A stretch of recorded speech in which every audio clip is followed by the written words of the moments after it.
This is Hidden Killers Week in Review. A look back at the most prolific stories of the week. This is Hidden Killers Live with Tony Brueski, Stacey Cole, and Todd Michaels.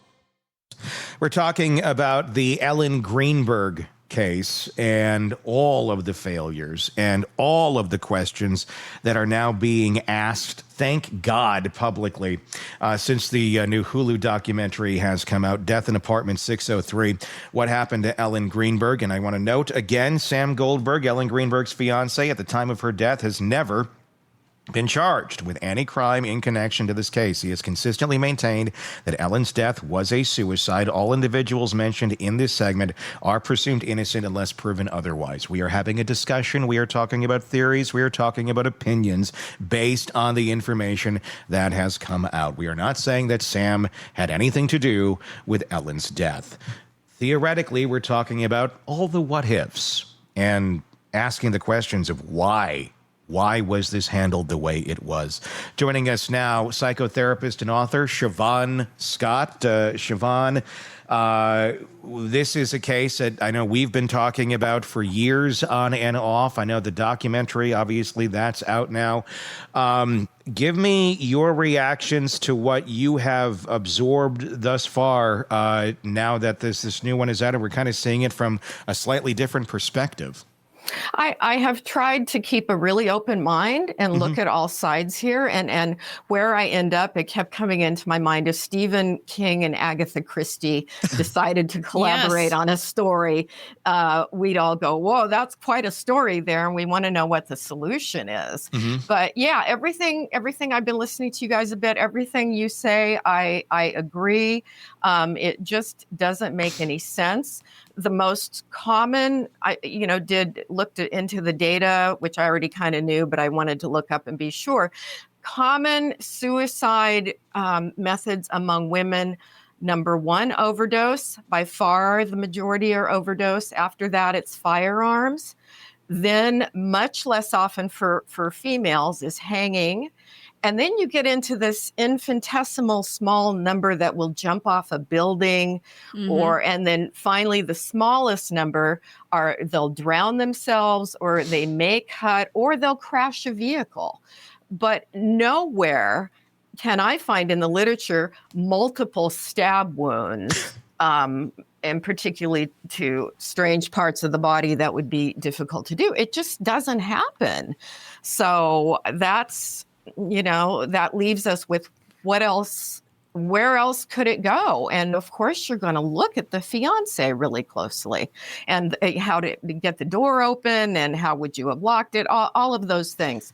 But this is why we're still talking about this case all these years later, because it's so weird. You would naturally look at the fiance, no matter who it is, no matter what the circumstances are. Yep. But they didn't, because they simply took him at his word.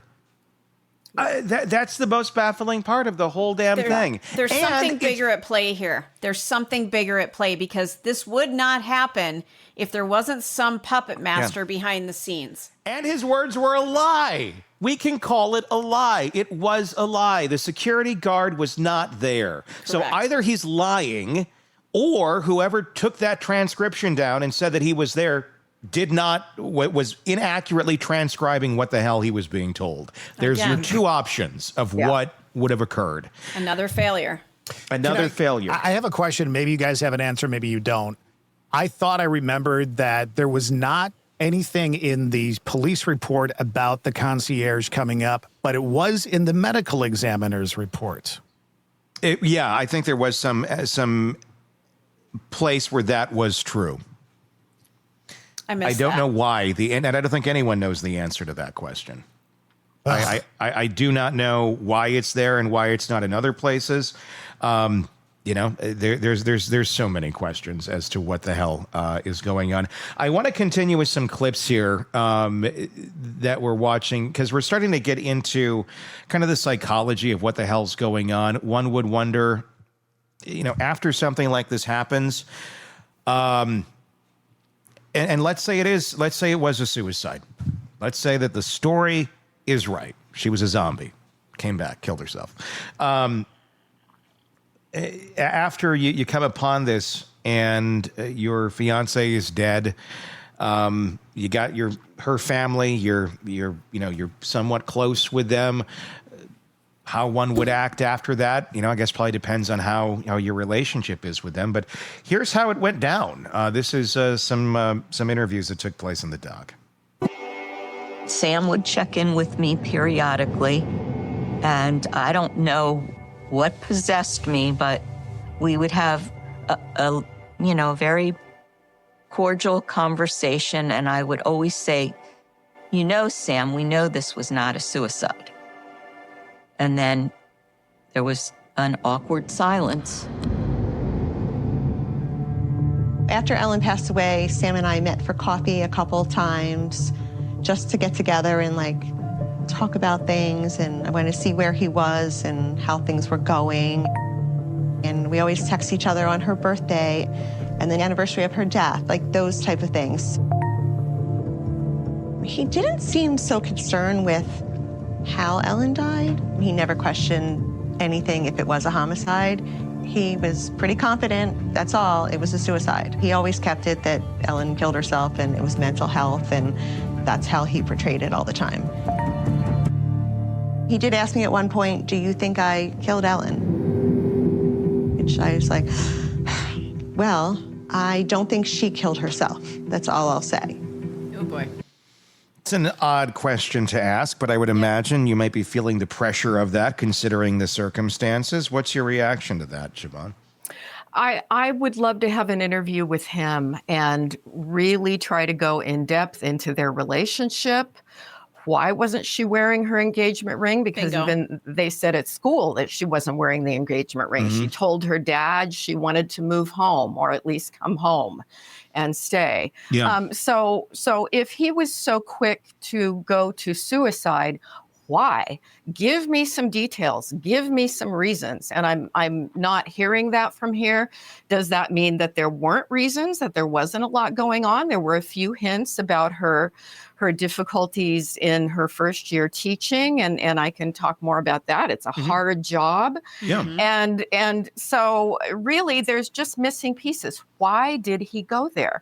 Because you would think if there was any question at all in his mind, he would be the one leading the charge. We are going to find out what happened here. Who did this? I'm going to play devil's advocate for a second here. If you don't know who did this, and they're telling you, and well, you've told them it was, he didn't flat out say she killed herself. He flat out said she was on medication, she had some depression issues, and that he broke the door down. That's what he said. And then they came to the conclusion, well, it's a suicide. It must be because you didn't do it. Nobody came in and did it, so that's what it has to be. If you're getting that answer, and you know damn well the next person that they're going to start looking at is you, and even if you had nothing to do with this, let's say he has nothing to do with this, but the authorities are basically giving you a card that says, well, we're going to say it's a suicide. We think it's a suicide. I don't know. I mean, are you going to stir the pot more and get people looking at you more if you had nothing to do with it? Because there's a lot of people that go to prison for life or get death for murders they don't commit, because he fits pretty much into the hole any prosecutor would want of possibly being the person who did this. If you're looking for a suspect, if you're looking for alibis that don't add up, about lying at the scene, about weird, suspicious behavior, it looks pretty like a strong case you'd have against Sam Goldberg. But if they're telling you, no, we don't think it's you at all, do you keep stirring the pot? Or do you be like, okay, cool. Like, I'd like to find somebody. I'd like to find out who actually did this to my fiance, but I also don't want to destroy the rest of my life either because it looks really suspicious, even though I didn't do anything. Yeah, I guess it's a toss-up. It could go either way. And when I'm trying to analyze these things, I always start with, I try to put myself in that situation and imagine, or I imagine what would my husband do. And I just think I would be driven by the need to know who did it. Sure. I mean, I would be hiring the private investigators if the police weren't on it. I would want to know, am I in danger? You know, did somebody get in this apartment that was after me? Yeah. I mean, there's just so many unknowns. I would think that would override that self-preservation tendency. You know, I would be driven to know, and I think my husband would be driven to know who's the killer out here. You would think so. I mean, I think for most of us, we would do that. But again, everybody's everybody's different. Yeah. But yeah, I mean, I know that's what I would do. But again, that's the whole thing with cases like this. Like, yeah, it doesn't really matter what I would do. Yeah. It matters, you know, what they would do and how they were handling this. But you make a good point. If I mean, this certainly, it looks like a murder, and you didn't do it. Why? Why would someone be out to kill your fiance? Or was she the target? Or were you the target? Right. I mean, I'd be wondering all of these things because, I don't know, she's a first grade teacher. Is there a reason? I mean, there was no essay in this case. What's the reason for somebody breaking in and killing the first grade teacher? There doesn't seem to be a lot. She didn't seem to have any, you know, there just wasn't there. I mean, I don't know anything about Sam other than, you know, he works in television and worked with, you know, various productions. You know, is some golfer upset that they didn't get the right shot on NBC Sports one day? And they're like, yeah, you missed my birdie. I'm going to kill your fiance. I mean, come on, that's insane too. But I would be asking why, not just walking away. But again, if you're being told it's suicide, some people are going to accept those answers too from authorities if that's what they're telling them. That could be the answer as well as to why this hasn't. They haven't spoken any further of it because they just simply accept the answer. Yeah. Yeah, it is possible. And as you say, it depends on everybody's personality. But I would sure have questions about what was going on in their relationship. Yeah. And when he said, well, she had mental health problems, let's define that. What do you mean? Because the only thing we're really hearing, which we heard from her friends and colleagues and her parents, is that she was incredibly stressed with her job and wanted to get out of it. And for a young lady that was clearly a high achiever, I mean, she had a stellar life and she had achieved all sorts of things. Yeah. And I don't think she would have been used to failing at something, and it could have been that her emotional reactions, Klonopin is used, classic anxiety drug, and used for people having panic attacks. It's typically, when used as directed, a safe medication. They tell people don't use it long term, but that made sense with someone who was very stressed by their job. And she was also on Ambien, which goes with being very stressed. People stop sleeping. That's not unusual. But when we go back to if she wanted to die, the easiest things to do would be take those two drugs and you just go to sleep. And that's what most women would do. So why didn't other people know if she was so desperate that I'm going to go into the stabbing frenzy on myself? You know, it doesn't add up. But yes, was she under stress, the job stress? She had the 3 visits with a psychiatrist. And I do have to say that doesn't count for a lot because psychiatrists primarily do medication. Very, very few of them spend much time talking about your relationships or your life. And so it is feasible that there was more going on with her mental health wise, that the psychiatrist just didn't know her well enough and he wasn't aware of it. But if Sam was leaping to this, she had mental health problems, what does that mean? Because that would imply that there was more than job stress happening, but I didn't hear from anyone else that they were seeing that. I guess why would anyone jump to this was suicide? Yeah. I mean, why is Sam jump? I mean, why is anyone thinking this is suicide? I mean, just the odds are so incredibly low and bizarre. And I mean, I don't even know that it didn't register as, like, in that moment, suicide. It clearly, there's a knife sticking out of her chest. And the first thing he says is, oh, she fell on a knife. Right. Again, having that, I want to go back. Let's watch this clip because I want to go back to the 911 call in a moment because I want to get your reaction to that. But let's watch this last clip from the documentary. This is talking about the crime scene or the scene, the homicide scene, the unaliving scene, whatever you want to call it. Let's take a look. It's detrimental to a homicide scene if it was cleaned up before we were able to collect any type of evidence. As a police officer, I'm suspicious. Why is this cleaned up so fast? I had no experience in this. I just didn't know what was going to happen or what was not going to happen. I grew up trusting the police, believing in the police. That's why they're the police, right? So what are we supposed to do? It's a murder investigation. We believed it was murder. It's in the hands of the police, and you figure they're gonna be professionals and they're gonna do their job. We had no reason to suspect anything was out of the ordinary. At that point, the police department was giving us little information. The medical examiner's office wasn't going to give us an interview either. So at this point, really reporters are stymied in their quest for answers. And then on March 10th, 2011, the medical examiner's office publicly declares Ellen's death a suicide. After suicide, we heard nothing. It was done. They were like, we're done, case closed. I was so devastated and so distraught. It was like the night of her murder. It's really hard playing devil's advocate, but I felt like I needed to at some point on this episode, just to try and examine it. And it's insane because it's insane to try and think of these other options that are just not remotely logical at all. Yeah. Yeah. And I think it's good to play devil's advocate. I mean, I think we always should in these cases and try to look at, weird things happen and people can react in weird ways and cops do make mistakes. And, sure. But it's just one thing layered on top of another. And yes, it all adds up to something is really off.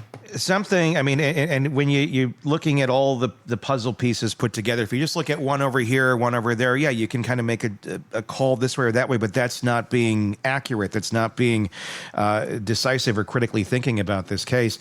One of the strongest pieces here, and we're going to go back to it because I really want to get your reaction, and I think Todd, have the pause button ready because I want to kind of break this down kind of piece by piece, is that 911 call. We had a chance to listen to it in an earlier segment, but I want to go through it with you because it is, to me, one of the most damning, disturbing, weird chunks of psychological theater that I've ever heard. Mm-hmm. Let's just start it from the beginning. Again, this is Sam calling 911. Claiming that he had just broken into the apartment and 10 feet away, Ellen's laying there on the ground, knife sticking out of her chest, but that seems to elude him until further into the call. So let's start it. Oh, I need a now. I just walked into my apartment. My fiance's on the floor with blood everywhere. What is the address? 4601 Flat Rock Road. Please come help 4601 Flat Rock Road. Is this a house or apartment? Oh no! Oh no! It's an apartment. What apartment number? Please, Harry, please. Where is she bleeding from? I don't know. I can't tell. So you have to calm yourself down in order to get you some help. I'm sorry. I don't know. I'm looking at her right now. I can't see anything. There's nothing broken. She's bleeding. Ellie! You don't know where she's bleeding from? Can't see where blood's coming from? I think her head. I think she hit her head, I think. But it's everywhere. Okay, it's everywhere. She might have fallen. Do you know what happened? She may have slipped. There's blood on the table. Her face is a little purple. Okay, hold on for rescue for her. Stay on the phone.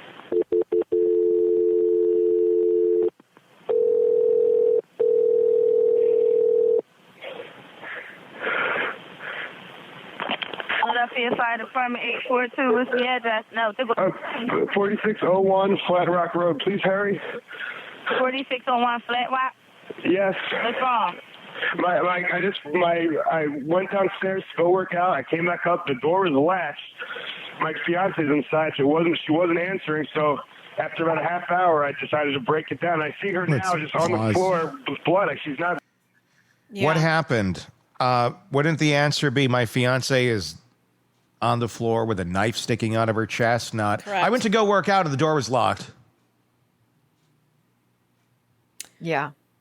It feels rehearsed. What's your feelings on this call so far? I don't know. It feels very, obviously it's a dramatic moment, but you can be over dramatic in dramatic moments. Well, yeah. And it is really hard to know in any specific 911 call, what is the typical way somebody is going to react. And so it's interesting. That alone doesn't shout out to me. He's upset, obviously, but can people put that on and amp that up and rehearse it? Sure. So again, it's one way or the other. It's hard to know. Let's keep listening. She's not responding. Okay, is she breathing? Look at her chest. I need you to calm down, and I need you to look at her chest. It's really. I really don't think she is. Listen to me. Someone's on the way. Look at her chest. Is she flat on her back? She's on her back. So I bring her. Look at her chest and tell me if Hold it's on going a second. up and down, up and down. People in our chat, they're so observant. She was not on her back. She was propped up against the cupboards. Yeah.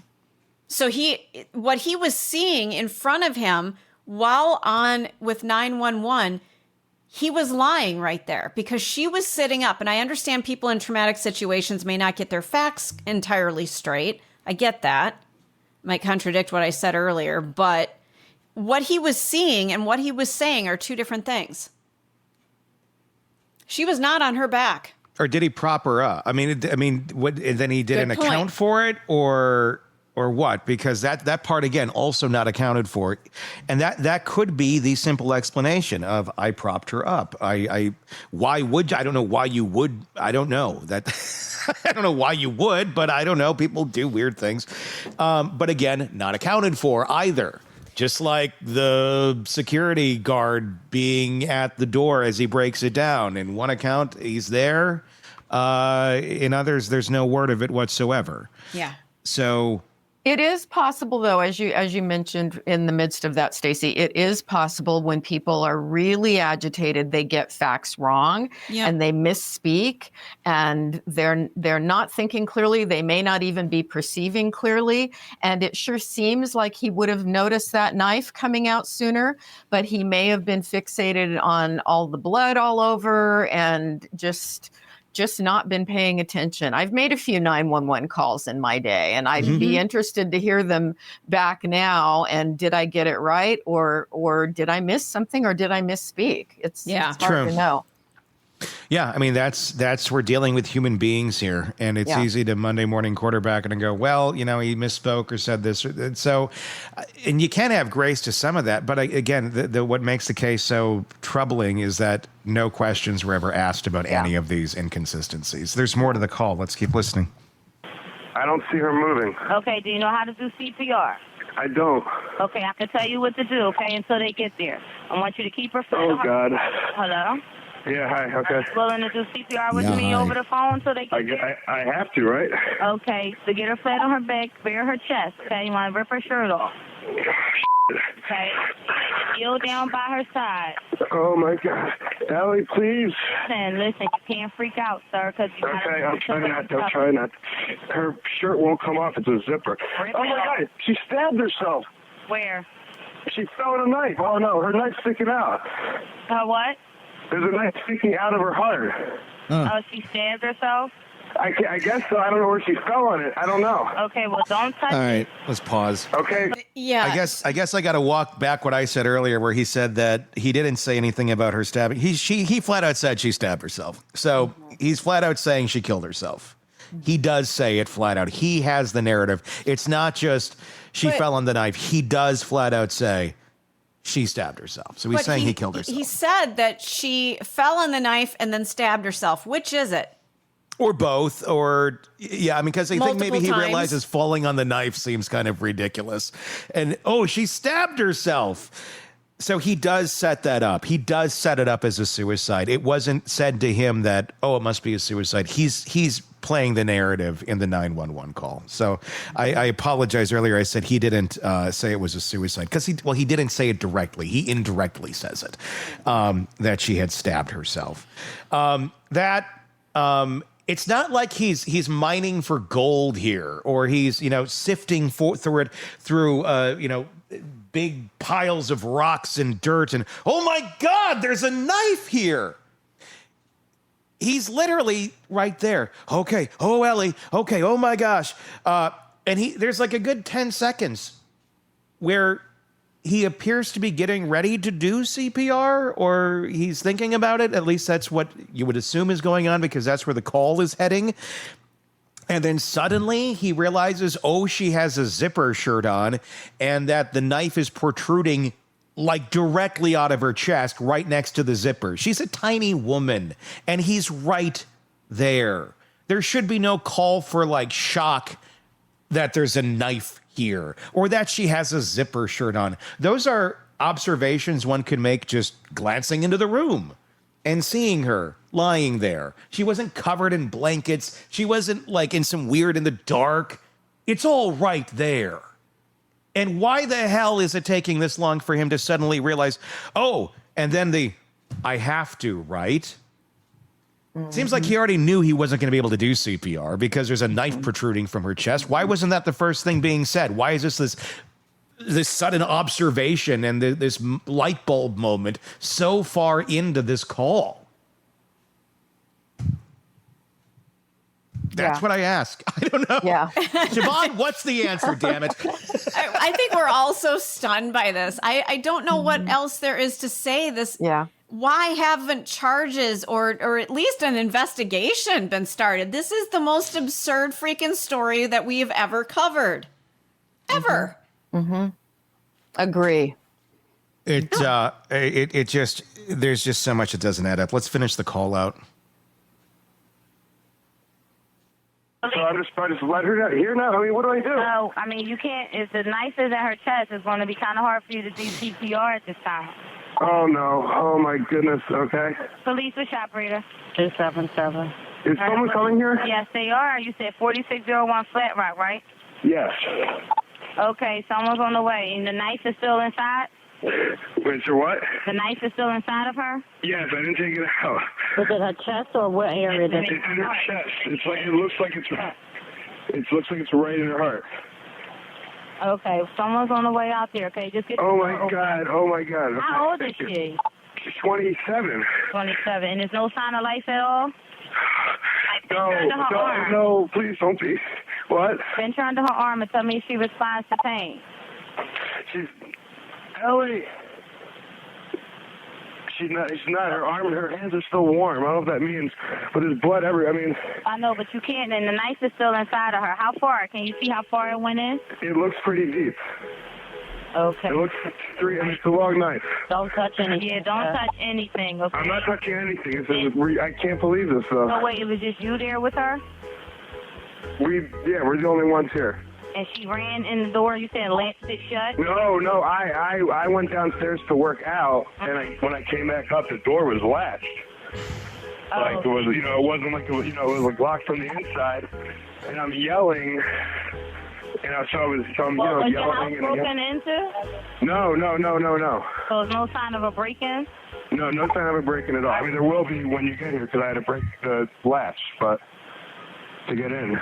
He's so calm right now. 4601 Flat Rock, and this is a house, right? It's an apartment. Flat Rock apartment. Okay, that'll help. Oh my God. All right. Thank you. Mm-hmm. Bye. He's so calm. Thank you, goodbye. Thank you, goodbye. Thank you. Have a great day. Is this take this scene out of the equation for a moment? Is this someone trying to control a narrative? Could be. Yeah. Could be. I mean, it feels a lot like that, and it could be for no nefarious reasons either. We just don't know the answer to that question. I mean, it could be, I want you to have the facts. I want you to know what's going on. It's also, I don't think it's also crazy if you did walk in on something like this and you had nothing to do with it, to also want your alibi to be known pretty quick. If it is a legit alibi and you're going to, if you're thinking that far in advance, I think, some people may, some people might not. You would want to have your words out there of saying where you were, what you were doing, to avoid any sort of questioning, or not because you don't want it, but to establish fact early on. I mean, what are your thoughts on that? It's not unreasonable to think that his mind went there. And again, everybody is going to handle that in a different way, along with having episodic moments where he sounds calmer and then he gets agitated again. It can be a real fluctuation in how people are talking and presenting themselves, and they may be, basically incoherent and then get coherent again and go back and forth. It's really hard to make a call on it. I thought you were going to say something, Stacey. You're just taking a breath. I'm exasperated. I don't know what else. I don't mean, I'm not sounding frustrated at what we're doing, but I'm just, how did we get here? Yeah. I hope the public pressure, after seeing this documentary, I hope there's enough pressure that something has to be done. I don't know what they can do at this point. The evidence isn't there anymore. Right. It's been literally scrubbed. What can they do at this point? So what can be done at this point?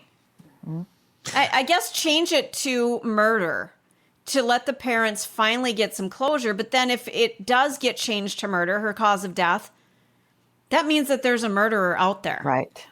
That hasn't been charged. And you might get to undetermined. And then that may open an investigation, or it may not. Undetermined doesn't necessarily mean you're going to get that. Even if it is homicide, doesn't necessarily. It means then that the authorities, the investigators, would have to decide, okay, let's put the resources into looking into this. Just because it's changed again this is going to continue to be a battle, I feel, forever, because it always has been a battle, and nobody wants to go further. And I'm wondering, is it going nowhere? Has it gone nowhere? Because at the end of the day, a lot of people have already run through all this stuff and have said, yeah, it looks weird as shit, but without the evidence, there's not enough for charges. But then move it to undetermined. At least do that for the family. You know what I'm saying? One piece that I forgot to mention earlier when we were talking about Stacey's thoughts and my thoughts on how that relationship was going, I had forgotten that in the documentary, her friend was also getting married. And she was talking about how she was sharing all of her planning with Ellen, and so excited. And Ellen wanted nothing to do with sharing her plans for her wedding. She wouldn't talk about it, didn't want to, which to me just adds another layer of, I'm not happy in this situation. This is not really what I want. I want out. I mean, that would certainly be a sign that you're not in a great place. If you're not, you wouldn't want to do that. You wouldn't want to talk about that. Some friends, they kept in contact with Sam. Some of even the family did for a bit. Had, civil, cordial conversations, even joked back and forth a little bit, how they miss her and all that. And then you get that one question, do you think I killed her? And then you get kind of, the silence that goes on. And the answer is, well, we don't think that, it was a suicide. So again, it's hard to examine the behavior or figure out what the person is thinking behind that question. But is that a question of someone who would have done this? I mean, or is it more like, I'm really trying to gauge the room on this? Because look, beyond what happened here and what we know about Sammy, it doesn't seem like some sort of vengeful, murderous type. So that plays into his favor. Right, right. And this, with the number of stab wounds, the deep wound to the chest with the knife embedded like that, this is somebody, you would think, somebody that could do this to someone that they love or have been so intimately connected to. This would be someone you would expect to see more aberrant behavior from than what we know about him. Yeah, it doesn't, none of it plays to the characters of, that we want to assign to this, to try and make this make sense. In your experience, let me ask you this, how often do you think that there are suicide rulings that are put out there when they shouldn't be, because of a lack of understanding of mental health? When someone just simply says, well, they had mental health problems. How quick is that where you get the medical examiner or you get the investigators to sign off on suicide just because those words are spoken without a whole lot of investigation into what that actually means? Boy, that is a good question, but that's not one that I don't normally interface with medical examiners and the whole legal end of it. So I don't have an answer to that. I'll just share something personal because it's in my book, which is out in the public. I had a husband suicide by hanging. And I knew that I would be looked at, and I was. And so when I made the 911 call and the house was swarming with police and a detective and the whole team, and they went over every room in the house, and I knew I was sequestered in my bedroom for about 4 or 5 hours with a circle of cops surrounding me, watching everything I was doing, listening to every phone call I made. And I accepted that because I knew, well, they're going to want to make sure that I knew it was a suicide, but they wanted to make, did I do something? Did I, obviously I couldn't lift the guy's body up and do this. But it's just something that in a normal circumstance, you roll with. They are going to look at everything, and they are going to look at the spouse or partner. And so how many times do they not look closely? I don't know. But I think most of the time they do look pretty closely and go into mental health history. And I have worked in community mental health, and when there was a murder, or sometimes there were murders by some of our clients, and certainly there were suicides, and it did get looked at very closely. So,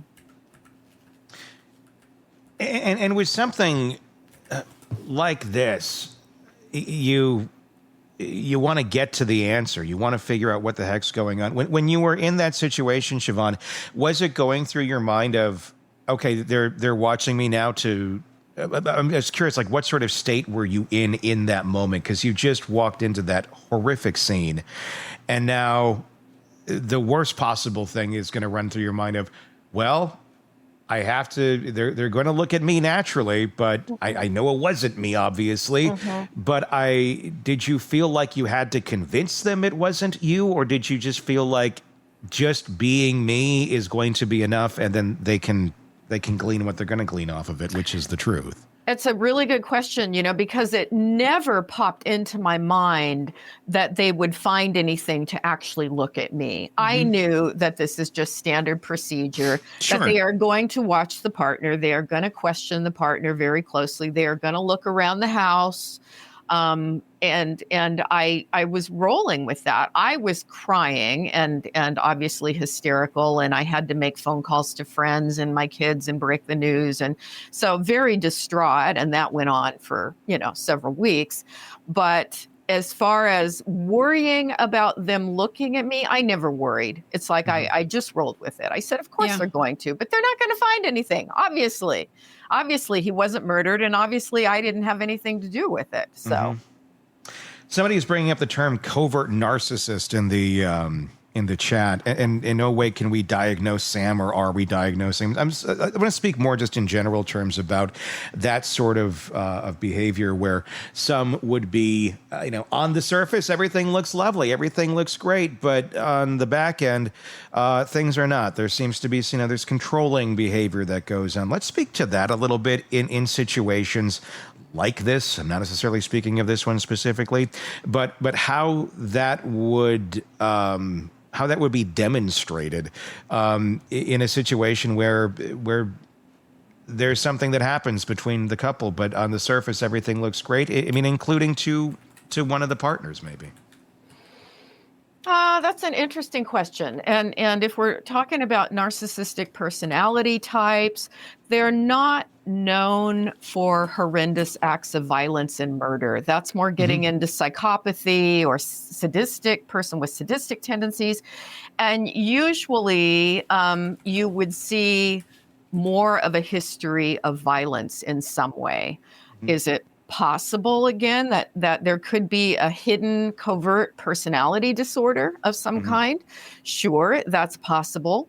But you would generally hear, and again, how closely was this looked at? You would hear from other people that the guy had some anger problems that came up when he was challenged or rejected, fired from jobs, that he would explode.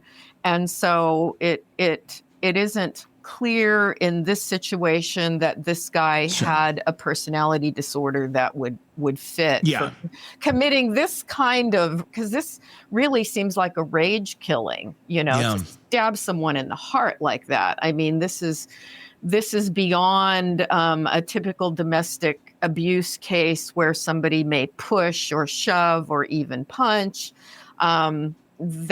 That kind of thing would be more common. And then that gets into the fact that she had bruising. Yeah. And that's a hard one because, if you work around little kids all the time as an elementary school teacher and you're playing sports or anything like that, you can be bruised. And, so it's, and one would like to think that she had, if there was really extreme domestic violence going on that would lead up to something like this, she had friends. One would think that this would leak out somehow, that she would have disclosed something to people.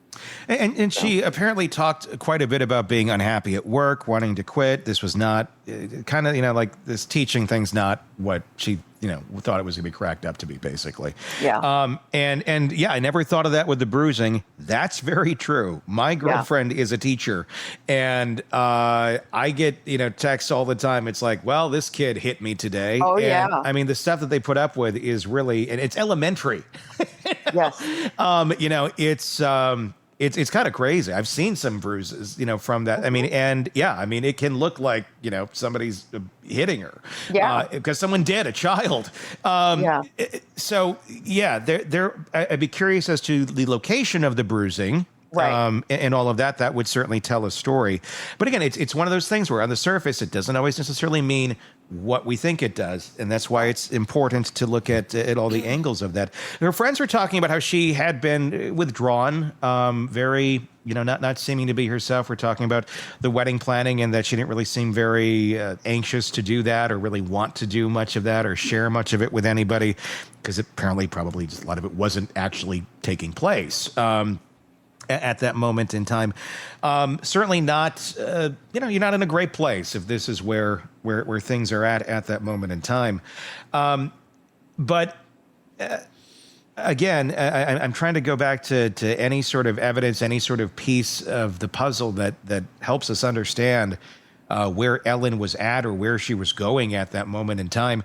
Not being able to open up to her friends about what was going on, because apparently, according to them, we've heard nothing about the bruising other than from the examination of her body. People do, especially if this was kind of a sudden shift, and it sounds like it was in the last month or so of her life.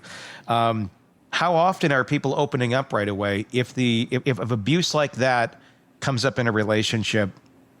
A little bit later in, not necessarily right away, but it starts happening. Maybe you're kind of taken aback. Maybe it's something you've never really experienced. Are people very quick to start talking about this with others, or sometimes does it? I'm going to keep this under wraps. Hopefully, it gets better. Yeah, they're going to hide it. Yeah. Often they hide it and they blame themselves for it. Yeah. And it could have been that just speculating, when she began having a lot of stress, I'm going to say stress symptoms rather than mental illness or something like that, because I don't think there's no evidence that she had any kind of major mental illness. It sounds like a lady who was really stressed by her job. Did the stress cause some deterioration in the relationship because he couldn't handle her when she was stressed? Mm-hmm. And that was another, just looking at all possibilities here. Yeah. That her stress could have been a factor in a shift in the relationship. Not that she caused it, but that he really couldn't handle the change. Yeah. How often is it that people, though, will, when asked, what's wrong? What's going on? And if the problem is really something over here, that the answer is, it's work. Yeah. Stress. Especially with a relationship issue, Tony. I think that's a really big thing. She was a very happy, joyful spirit. Everybody described her as just, just a joy. You'd feel this enchantment when she walked into the room. And now she kind of had this dark aura about her. Something shifted. Something changed. What was it? Was it just the job? Or, a combination of two things, where maybe it's initiated in the job, and then the stress of the job then, however that is, doesn't mesh with the relationship, which causes more problems over there. And then it snowballs into kind of a combination of both. But you're not necessarily going to bare your soul to people right away when they're asking what's wrong and go, well, see these bruises over here? Yeah, they're not from the kids. Who knows? Mm-hmm. But that people do tend to cover up reality pretty quick, especially when unexpected things come on, do they not? And if you're used to presenting as having a high level of functioning and kind of an ideal life, people tend to want to keep up that image, and they have a hard time disclosing that things are not as perfect as I had been hoping and dreaming that they would be. Well, she did have this fairy tale expectation of her life. She wanted to be married. She wanted to have the big wedding. She wanted just this fairy tale life. And it wasn't adding up. The job sucked. Who knows what was going on in their relationship? She was living her life as though it were Instagram, when really it was just like, I don't know, it wasn't adding up. It wasn't what she wanted. And I think there is probably a little bit of shame, like, I made this big stink that I was going to have this amazing future, and it's just not turning out this way. Yeah, exactly. It feels like we do that a lot. Like, a lot of young people have those expectations at that moment in time. And I don't know if it's good, bad, whatever it may be, but it's then we all get older and we all go through life and we look at the 20-somethings and go, you just wait. Oh, no shit. You just wait. Life will come for you. But when it comes back to the to all of that, to the work thing, to life, her parents. If your problem is work, why would you want to be moving back home? Right. That was in my mind when I was thinking about the increasing tension at work caused tension in the relationship. Yeah. And I just want to go back where I feel comforted and safe, and mom and dad are my resource. Yeah. Our chat people are being profound again. I love it. They're so insightful. Is it possible that Sam was having an affair and she found out and confronted him? I mean, anything's possible. Anything's possible. Anything's possible. But, could something have shifted in the relationship? Because he spent a lot of time away. I got to say, if you've got a traveling partner, they must be cheating. No, it's not. No, like I'm not saying that. But boy, Stacey is letting her life bleed into the show a little bit. Sorry. But I digress. Yeah. But seriously, if you've got a traveling partner, there needs to be a level of trust there. And I feel like in her text messages, I was identifying with her a little bit. Like, I'm seeing the anxiety. I'm recognizing it from experience, people. But the anxiety doesn't always mean it's happening, though, either. Correct. That is correct. But I just wonder if there was this trigger moment that it Which wasn't. could be frustrating as shit for him, too. Not to say if you're being accused of cheating and you're not. True. That can create a ton of friction as well. I've been there. Where This is it's good. We've got both sides right here. It can go both ways.